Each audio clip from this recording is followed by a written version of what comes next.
ತುಮಕೂರು ವಾಯ್ಸ್ಗೆ ಸ್ವಾಗತ ಸ್ನೇಹಿತರೆ. ಸಬ್ಸ್ಕ್ರೈಬ್ ಆಗಿಲ್ಲ ಅಂದ್ರೆ ಈಗಲೇ ಈ ಕೆಳಗೆ ಕಾಣುವ ಸಬ್ಸ್ಕ್ರೈಬ್ ಬಟನ್ಗೆ ಈಗಲೇ ಕ್ಲಿಕ್ ಮಾಡಿ. ನಾವು ಮಾಡುವ ವಿಡಿಯೋಗಳ ನೋಟಿಫಿಕೇಶನ್ಗಾಗಿ ಬೆಲ್ ಐಕಾನ್ ಅನ್ನು ಪ್ರೆಸ್ ಮಾಡೋದನ್ನ ಮರಿಬೇಡಿ. 29ನೇ ತಾರೀಕು ಅಂದಾಜು 11 ಗಂಟೆ, ಅದನ್ನು ಕೂಡ ಎಕ್ಸಾಕ್ಟ್ ಟೈಮ್ ಅದು ಫಿಕ್ಸ್ ಆದ್ಮೇಲೆ ಹೇಳ್ತೇನೆ. 11 ಗಂಟೆ ಅಂತ ಟೆಂಟೇಟಿವ್ ಆಗಿ ಇಟ್ಕೊಂಡಿದ್ದೇವೆ. ಮಾನ್ಯ ಮುಖ್ಯಮಂತ್ರಿಗಳು ತುಮಕೂರಿಗೆ ಬರುವವರಿದ್ದಾರೆ. ಅವರ ಕಾರ್ಯಕ್ರಮ ಸುಮಾರು 700 ಕೋಟಿ ರೂಪಾಯಿಯಷ್ಟು ಬೆನಿಫಿಟ್ಸ್ ಅನ್ನ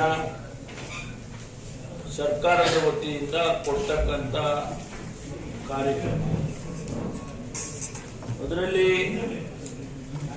ನೇರವಾಗಿ ಅವತ್ತಿನ ದಿವಸ ನಾವು ಕೊಡುವಂಥದ್ದು ಸುಮಾರು 100 ಕೋಟಿ ರೂಪಾಯಿಗೆ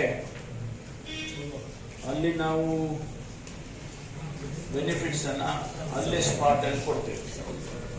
ಸವಲತ್ತುಗಳನ್ನ ಹೆಚ್ಚು ಕಡಿಮೆ 40,000 ಜನ ಬೆನಿಫಿಟ್ ಅನ್ನ ಪಡ್ಕೊಳ್ತಾರೆ. ಈ 700 ಕೋಟಿ ರೂಪಾಯಿ ಅವತ್ತು ನಾವು ಅಲ್ಲಿ ಸ್ಪಾಟ್ ನಲ್ಲಿ ಕೊಡ್ತಕ್ಕಂಥದ್ದು 100 ಕೋಟಿ ರೂಪಾಯಿಗೂ ಕೊಡ್ತೀವಿ. 700 ಕೋಟಿದೆಲ್ಲ ಅಲ್ಲಲ್ಲೇ ಹಂಚಿಕೊಳ್ಳುವಂಥದ್ದು ಮಂಜೂರಾಗಿರ್ತಕ್ಕಂಥದ್ದು. ಯಾವುದು ಮುಂದೆ ಬರುತ್ತೆ ಆಮೇಲೆ ಕೊಡ್ತೀವಿ ಅನ್ನೋದೆಲ್ಲ ಇದೆಲ್ಲ ನಾವು ಮಂಜೂರಾಗಿ ಸರ್ಕಾರದಲ್ಲಿ ಅನುಮೋದನೆಯಾಗಿ ಹಣ ಬಿಡುಗಡೆ ಆಗಿರ್ತಕ್ಕಂಥ ಕಾರ್ಯಕ್ರಮಗಳು.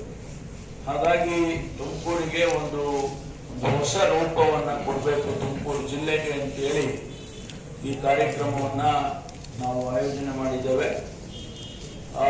ಇದರಲ್ಲಿ ಬಹಳ ಮುಖ್ಯವಾಗಿರ್ತಕ್ಕಂಥ ಕೆಲವು ಕಾರ್ಯಕ್ರಮಗಳು, ಅದು ಎತ್ತಿನೊಳೆ ಯೋಜನೆ ಆಗಿರ್ಬೋದು, ಅಥವಾ ನಮ್ಮ ರೈಲು ದಾವಣಗೆರೆ ರಾಯದುರ್ಗ ಈ ಯೋಜನೆಗಳಿರ್ಬೋದು, PWD ಇಲಾಖೆಗೆ ಸೇರಿರ್ತಕ್ಕಂಥದ್ದು ಇರ್ಬೋದು, ಅಥವಾ ನಮ್ಮ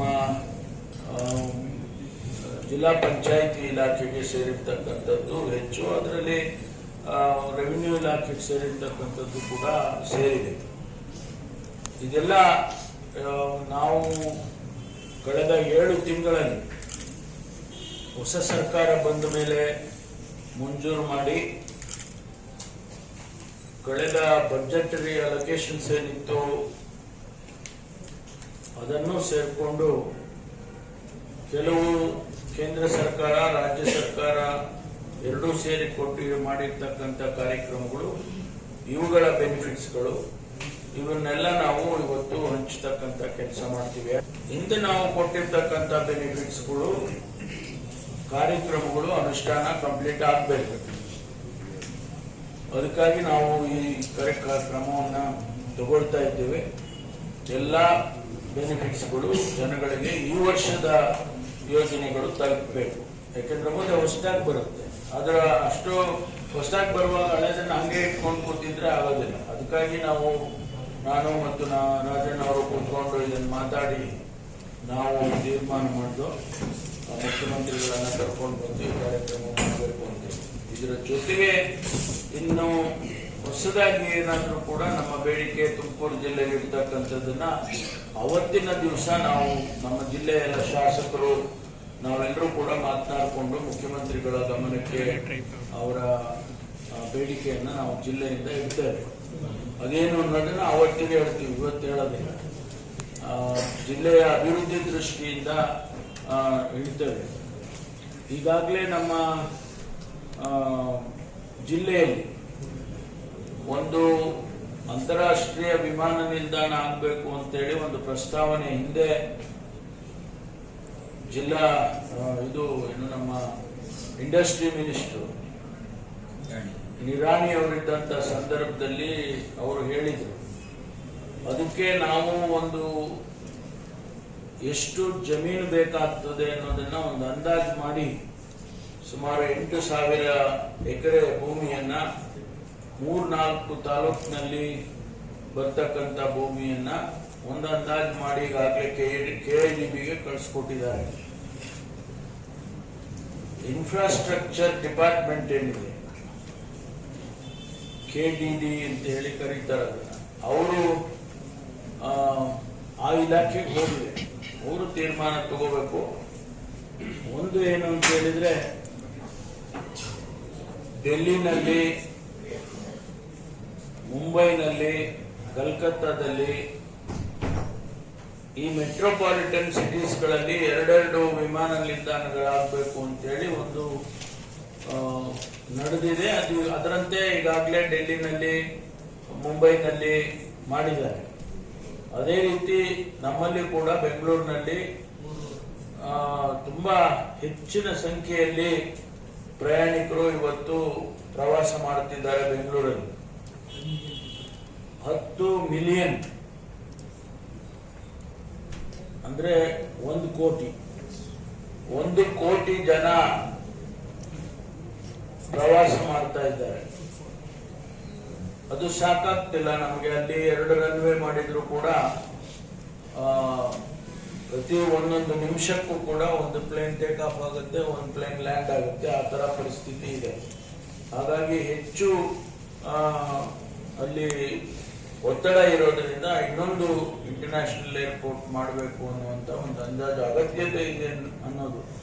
ಅದಕ್ಕೆ ನಾವು ಈಗ ಅದಕ್ಕೂ ಕೂಡ ಮಾನ್ಯ ಮುಖ್ಯಮಂತ್ರಿಗಳ ಗಮನಕ್ಕೆ ತರ್ತೇವೆ. ಮಧುಗಿರಿ, ಕೊರಟಗೆರೆ, ಶಿರಾ, ತುಮಕೂರು 4 ತಾಲೂಕಿಗೆ ಒಂದು ಅಂದಾಜು ಮಾಡಿದ್ದಾರೆ. 4 ತಾಲೂಕಲ್ಲೂ ಕೂಡ ಸೇರಿ ಒಟ್ಟು 8,000 ಎಕರೆ ಭೂಮಿಯನ್ನು ಐಡೆಂಟಿಫೈ ಮಾಡಿದ್ದಾರೆ. ಅವರಿಗೆ ಆಮೇಲೆ ಎಷ್ಟು ಬೇಕು ಅನ್ನೋದನ್ನ ಅವರು ನಿರ್ಧಾರ ಮಾಡ್ತಾರೆ. ಅದು ನ್ಯಾಷನಲ್ ಹೈವೇಗೆ ಅಬೆಟಿಂಗ್ ಟು ನ್ಯಾಷನಲ್ ಹೈವೇ, ಅದನ್ನ ಯಾಕೆಂದ್ರೆ ನ್ಯಾಷನಲ್ ಹೈವೇ ಎಂಟ್ರಿ ಬೇಕಲ್ಲ, ಅದನ್ನ ಮಾಡಿದ್ದಾರೆ.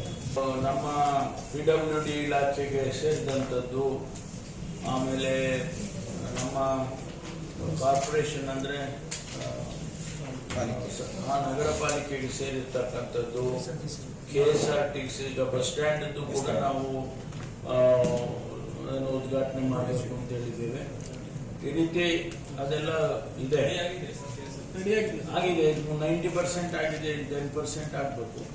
ಅದನ್ನ ಅವರು ಉದ್ಘಾಟನೆ ಫಾರ್ಮಲ್ ಆಗಿ ಮಾಡ್ತಾರೆ, ಆಮೇಲೆ ಅದನ್ನ ಫಿನಿಶ್ ಮಾಡ್ಕೊಡ್ತೀವಿ. ಅದೇನು ತೊಂದರೆ ಇಲ್ಲ. ಯಾಕಂದ್ರೆ ಅಲ್ಲಿ ತನಕನೂ ಮುಖ್ಯಮಂತ್ರಿಗಳನ್ನ ಕಾಯಕ್ಕಾಗಲ್ಲ. ಇವತ್ತು ಅವರು ಒಂದು ದಿವಸ ಬರುವಾಗ ಅದನ್ನ ಇನ್ ಪ್ರಿನ್ಸಿಪಲ್ ಇನಾಗ್ರೇಟ್ ಮಾಡಿದ ಮೇಲೆ ಅದನ್ನ ಫಿನಿಶ್ ಮಾಡ್ಕೊಡ್ತಾರೆ.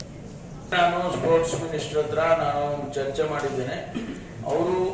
ಅವರ ಇಲಾಖೆಯಿಂದ ಅವರು ಅಲೋಕೇಟ್ ಮಾಡ್ಕೋಬೇಕು ಮೇಂಟೆನೆನ್ಸ್ಗೆ. ಒಂದು, ಎರಡನೇದು ಅಲ್ಲಿ ಅವರೇ ಜನರೇಟ್ ಮಾಡ್ಕೊಳ್ಳೋ ಅಂತ ರೀತಿಯಲ್ಲಿ ಅಲ್ಲೇನು ಖಾಲಿ ಜಾಗಗಳಿದ್ದಾವೆ, ಅವರೆಲ್ಲ ಬಹಳ ಜನ ಹಿಂದೆ ಶಾಪ್ಸ್ ಎಲ್ಲ ಮಾಡ್ಕೊಳ್ಳೋದಕ್ಕೆಲ್ಲ ಕೇಳ್ತಾ ಇದ್ದಾರೆ. ಅದಕ್ಕೆ ಸುಮ್ಮನೆ ನಾವು ಆರ್ಬಿಟ್ರರಿಲಿ ಸುಮ್ಮನೆ ಯಾರಿಗೆ ಬೇಕಾದ ಅವ್ರಿಗೆ ಕೊಡೋಕೆ ಆಗೋದಿಲ್ಲ. ಅದಕ್ಕೊಂದು ವ್ಯವಸ್ಥಿತವಾಗಿ ಟೆಂಡರ್ ಕರೆದು, ಅಪ್ಲಿಕೇಶನ್ಸ್ ಕರೆದು, ಯಾರಿಗೆ ನಾವು ಕೊಡ್ಬೋದು, ಯಾವ ಜಾಗ ಯಾರ್ಯಾರಿಗೆ ಕೊಡ್ಬೋದು. ಕೆಲವರು ಹೋಟೆಲ್ ಮಾಡ್ಕೊಳ್ತೀವಿ ಅಂತ, ರೆಸ್ಟೋರೆಂಟ್ ಮಾಡ್ತೀವಿ ಅಂತಾರೆ. ಕೆಲವರು ನಮಗೆ ಎಲ್ಲಾನು ಕೊಟ್ಬಿಡಿ, ನಾವು ಎಜುಕೇಶನಲ್ ಇನ್ಸ್ಟಿಟ್ಯೂಷನ್ ನಡೆಸ್ತೀವಿ ಅಂತಾರೆ. ಆ ಥರದ್ದೆಲ್ಲ ಬೇಡಿಕೆಗಳಿದೆ. ಆದ್ರೆ ನಾವು ಆ ರೀತಿ ಯಾವುದೋ ನೀತಿ ನಿಯಮ ಇಲ್ಲದೆ ಮಾಡಕ್ ಬರೋದಿಲ್ಲ. ಅದನ್ನ ನೋಡಿ ಇಲಾಖೆಯಲ್ಲಿ ಏನ್ ಗೈಡ್ಲೈನ್ಸ್ ಇದೆ ಅದನ್ನೆಲ್ಲ ನೋಡಿ ಅದಕ್ಕೆ ಟೆಂಡರ್ ಕರೆಯೋದು, ಆ ರೀತಿ ಪ್ರಕ್ರಿಯೆ ಮಾಡಬೇಕು ಅಂತೇಳಿ ಸ್ವಲ್ಪ ವಿಳಂಬ ಆಗ್ತಾ ಇದೆ. ಆದ್ರೆ ಆಕ್ಟಿವಿಟೀಸ್ ನಡೀತಾ ಇದೆ.